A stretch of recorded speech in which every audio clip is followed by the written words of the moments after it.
Bonjour et bienvenue à cette deuxième vidéo de notre première semaine de MQG 103. Dans cette vidéo-ci, on va couvrir la section 1.2 qui porte sur les priorités des opérations. Donc, en mathématiques, quand on fait des opérations, autant que sur une calculatrice que quand on les fait à bras, c'est vraiment important de bien les rentrer, de bien savoir comment les écrire, parce que, dépendamment de qu'est-ce qu'on fait, ça ne veut pas dire la même chose, ça va pas donner le même résultat. Donc, quand on l'écrit à la calcul, c'est important de bien l'écrire, mais quand on veut le faire à bras, c'est important de bien comprendre dans quel ordre est-ce qu'on doit faire les choses si on veut arriver éventuellement au bon résultat. Et donc, pour déterminer ça, il y a comme des lois, des règles qu'on doit suivre, et ces règles-là, on les appelle les priorités des opérations. Donc, essentiellement, ce que ça dit, c'est que, en premier lieu, ce qu'on est supposé faire, c'est qu'on est supposé régler tout ce qu'il y a à l'intérieur des parenthèses. Donc, c'est ici, on dit en parenthèse, ça inclut, quand on parle de parenthèse, quand on a une racine, c'est comme s'il y avait une parenthèse qui était sous-entendue. Quand il y a une fraction, le numérateur et les dénominateurs des fractions suppose aussi qu'il y a des parenthèses qui sont invisibles, qui sont présentes. Donc, première chose qu'on fait, on règle les parenthèses. Une fois que c'est fait, on s'occupe des exposants. Encore une fois, on nous dit que les exposants, ça inclut un peu ce qu'il y a dans les racines, et aussi, même niveau d'importance, les logarithmes. Troisième niveau, ça va être les divisions et les multiplications entre des nombres, et finalement on va y aller avec les additions et les soustractions. Donc il y a un petit acronyme que vous avez sûrement déjà entendu, ou sinon ça va me faire un plaisir de vous l'introduire. Et donc l'acronyme en question, c'est ce qu'on appelle le PEDMAS. Donc si on se souvient de ce mot-là, PEDMAS, on va se souvenir de c'est quoi l'ordre de priorité. Donc ici on a P pour parenthèse, ensuite on a E pour exposant, D et M, donc division, multiplication, qui sont interchangeables. En passant, il n'y a pas vraiment de priorité de la division sur la multiplication ou la multiplication sur la division. C'est interchangeable, donc on le fait peu importe dans l'ordre.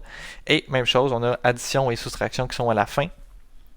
Interchangeable aussi. L'addition n'a pas vraiment priorité sur la soustraction et la soustraction n'a pas vraiment priorité sur l'addition. C'est vraiment le même niveau d'importance. Et donc, on a quelques remarques qui sont juste en dessous par rapport à ces opérations-là, ces priorités d'opérations-là.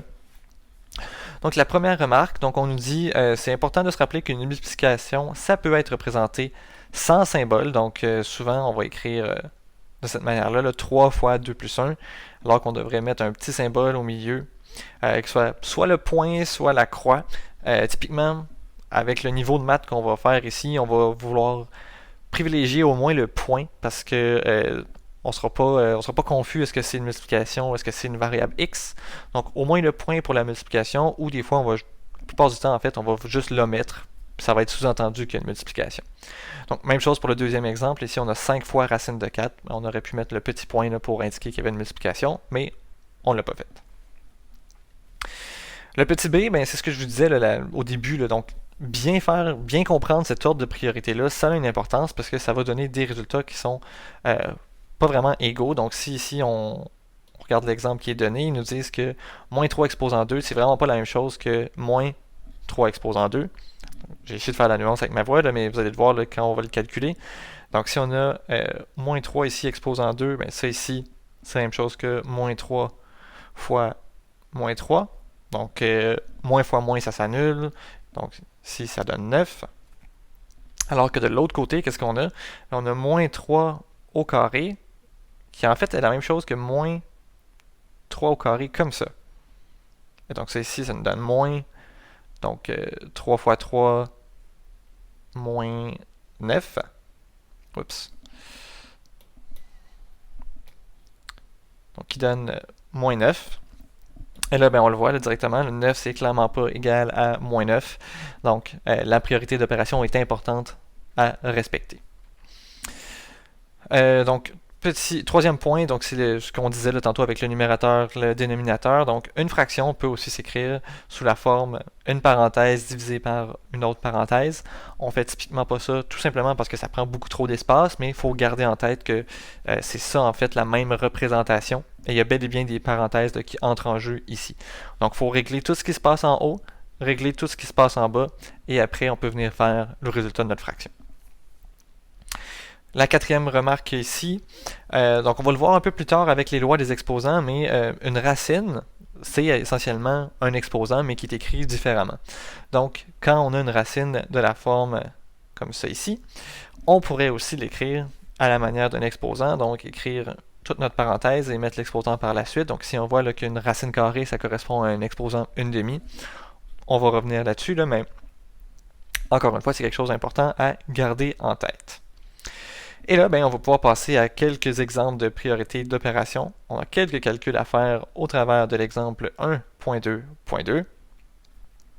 Donc ici, on va faire ensemble le A, le B et le C, et vous pourrez poursuivre avec les exercices si ça vous chante. Donc ici, on a 6 plus 3 au carré divisé par 5 fois 7 moins 4. Donc on se rappelle, ici c'est comme s'il y avait un autre niveau de parenthèse, étant donné qu'on est avec une fraction. Donc, priorité des opérations, on va aller s'occuper des parenthèses en premier. Donc, ici, on va aller en bas parce qu'il y a deux niveaux de parenthèses.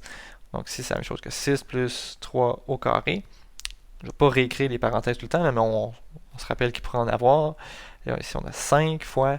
Donc, 7 moins 4, ça nous donne 3. Et donc là, peut-être qu'on ne se rappelle pas de qu'est-ce qu'on devrait faire. Donc, je vais juste nous réécrire ici notre acronyme, là, PEDMAS. Donc là, on vient de régler la parenthèse. Donc après les parenthèses, on règle les exposants. Donc si on a un exposant, on a 3 au carré. Donc ça va être 6 plus 3 au carré, ça donne 9 sur 5 fois 3. Ensuite, on regarde qu'est-ce qu'on devrait faire.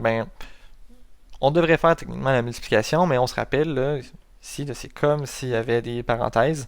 Donc, soit on gère tout le bloc d'en haut, on gère tout le bloc d'en bas, ou on fait l'inverse, mais il faut vraiment, à ce moment-ci, choisir laquelle des parenthèses qu'on va gérer. Donc, moi ici, je pourrais choisir de faire celle-là en haut en premier. Donc, je vais avoir 6 plus 9, ça fait 15 sur 5 fois 3. On a terminé en haut, on va passer à aller tout ce qui est en bas. Donc, ici, on a 15 sur 5 fois 3, ça donne encore 15. Donc, on a 15 sur 15. Et là, étant donné qu'il n'y a vraiment plus de parenthèses, donc le terme en haut est fini, le terme en bas est fini.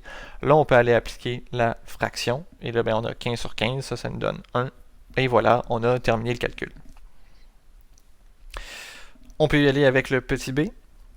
Donc, le petit b, on se rappelle, c'est quoi la première chose qu'on fait? On gère les parenthèses. Donc, on va aller à l'intérieur de la parenthèse. Donc, on va aller se situer là-dedans ici. Et c'est ici qu'on va commencer à travailler. À l'intérieur de la parenthèse, donc on a plusieurs choses. On a une racine, un plus, un moins. Qu'est-ce qu'on gère en premier? On gère les exposants. Et là, on se rappelle, une racine, c'est comme un exposant. Donc, on va gérer la racine en premier. Donc, ça ici, ça fait 2 fois la racine de 5 plus 4. Donc, ça ici, 5 plus 4, c'est 9. Moins 1, le tout exposant 4. Donc, on applique encore la même chose. On va gérer dans la parenthèse. Là, on a encore la racine. Donc, racine de 9, ça donne 3. Moins 1 exposant 4. On reste dans la parenthèse, donc ici on a 2 fois 3 moins 1, ça donne 2, exposant 4. 2 à la 4, on compte, ça fait 2, 4, 8, 16, donc on a 2 fois 16.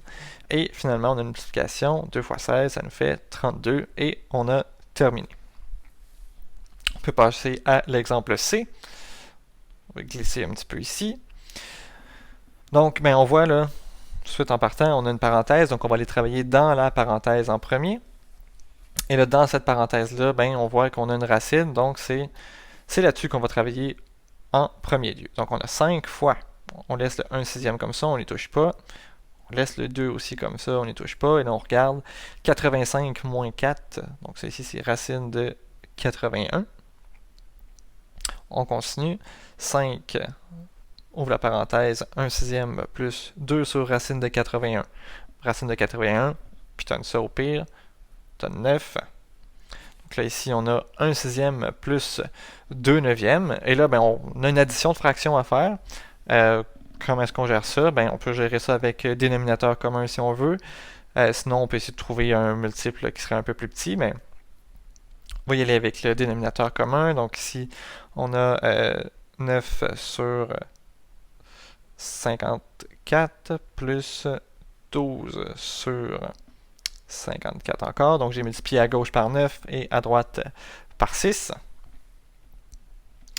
Donc là, on a des deux fractions qui sont sur le même déno. On peut additionner ça. Donc on a 9 plus 12. Ça ici, ça nous donne 21 sur 54. Et là, ben, on a finalement géré tout ce qu'il y avait dans la fraction. Dans la parenthèse. La fraction, on peut la laisser comme ça, en fait. On n'est pas obligé de venir vraiment mettre la valeur numérique là-dessus. Là. Donc, on pourrait juste faire 5 fois 21. Donc, 5 fois 21, ça va nous donner 105 sur 54. Et là, à ce moment-là, ben, ce serait de voir est-ce qu'on peut venir simplifier cette fraction-là. Dans ce cas-ci, on peut venir simplifier ça ici. Donc, je pourrais venir diviser par 3.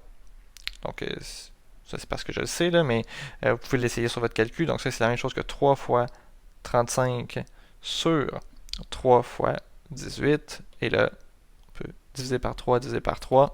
Et ça nous donne 35 sur 18. Si vous voulez savoir comment que j'ai pu savoir rapidement comme ça que ça se divisait par 3, j'ai utilisé le petit truc que je vous ai présenté dans la dernière vidéo. Si on fait 1 plus 0 plus 5, ça donne 6. C'est donc divisible par 3. Même chose en bas, 5 plus 4, ça fait 9, divisible par 3, donc on peut savoir là, rapidement que c'est divisible par 3. Et donc ça complète là, sur les priorités des opérations.